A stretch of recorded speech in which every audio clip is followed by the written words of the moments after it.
In the Bible, in the book of Leviticus chapter 10, Nadab and Abihu made an offering to God of fire and incense which had not been commanded by God.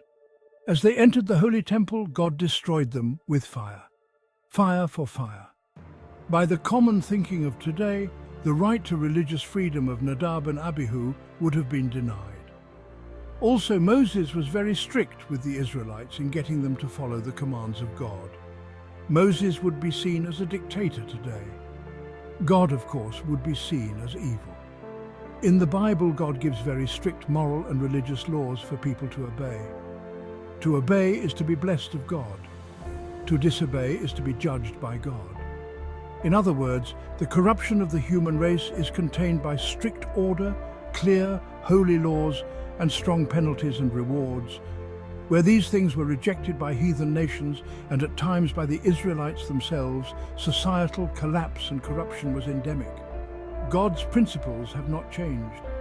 If today people obeyed God, their nations would have strict, limiting moral codes and laws with stiff penalties.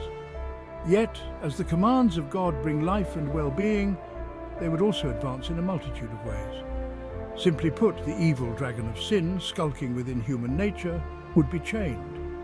Without this societal holiness, that dragon would be unleashed on the world. Here is another illustration. A just society is like a tree with strong, healthy roots, a tall, strong trunk, many branches, and abundant fruits. Those fruits would include righteousness, but also scientific and intellectual progress. The roots are the spiritual roots. The trunk is the strength and discipline. Now, if the trunk is severed from its roots and branches, the tree falls. The branches are all over the place. The natural order and structure is gone. Satan has been working to, as it were, make the earth like a fallen tree. Everything morally strict, natural, orderly, peaceful, proper, and true is to be inverted. Satan wants to bring immorality, perversion of nature, strife, corruption, and falsehood. Through these things, he could rule the world. I would say Satan has been very successful. So successful, in fact, that there is no turning back. There is either the collapse of society with all the evils that entails, or there is the wrath of God. In this world of turmoil, it is prayers of faith that are the most effective means of preserving nature's order and God's will. This within the context of God's coming wrath.